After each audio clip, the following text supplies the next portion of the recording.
Le Seigneur soit avec vous.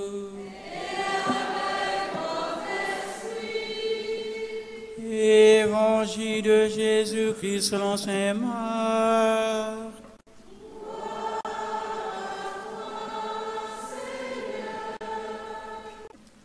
Si le Seigneur revenait, il aurait des larmes aux yeux en regardant ses enfants sans enfance à travers le monde, seuls dans la rue, enfants de la rue.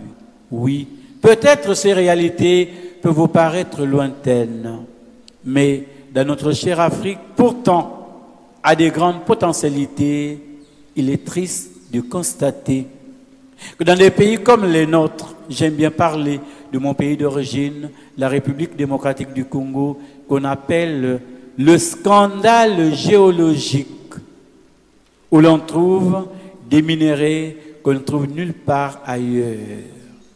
L'or, le diamant, le pétrole, le cobalt, le cuivre, le manganèse, le coltan, matière première recherchée pour la fabrication du matériel informatique, pour l'armement le plus sophistiqué.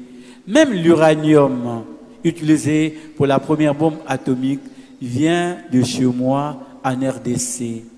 Potentiellement très riche, malheureusement, ce pays regorge une population misérablement misérable. Excusez la tautologie. Paradoxe d'un peuple, paradoxe d'un pays, paradoxe des peuples, paradoxe des continents, où, à côté des gens honteusement riches, il y a des gens honteusement pauvres, où les poubelles des uns sont des supermarchés des autres.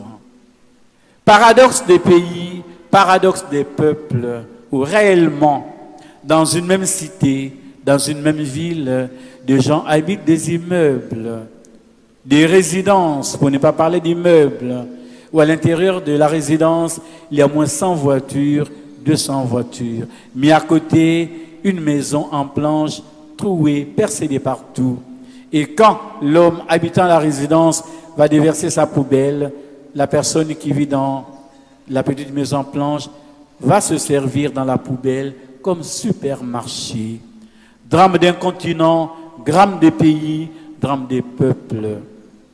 Si je le dis, ce n'est pas pour prendre en pitié ces différents peuples, mais c'est pour qu'on prie. D'abord pour les décideurs politiques. Car le tout, c'est une question de volonté politique. Malheureusement, beaucoup de nos décideurs politiques, je parle de l'Afrique, excusez-moi, ils ont pactisé avec le diable. Leur salutation, ils se saluent comme cela, montrant les cornes du démon. Tous, la plupart, sont dans des pratiques sataniques. Tous, pour la plupart, appartiennent à des loges, mais pas les loges comme on les voit en Occident, voire ici. Car la plupart, ils font du syncrétisme dans leurs pratiques, ajoutant les pratiques traditionnelles de l'Afrique avec la branche sacrificielle, où régulièrement, il faut que le sang coule. Oui, un pouvoir fétichiste ne peut pas avoir des décideurs qui peuvent être des véritables bergers, car pour eux, il faut écraser, il faut que le sang coule. C'est pour cela que dès qu'on annonce même les élections en Afrique, tout le monde a peur, parce que tout le monde se dit, le sang peut encore couler. Oui, nous avons besoin de votre prière, pour que le Seigneur seul touche le cœur des décideurs, qui demandent la grâce comme Salomon avait demandé à Dieu. Seigneur, je te demande pas la richesse, de l'argent, mais donne-moi la sagesse pour mener mon peuple à bon port.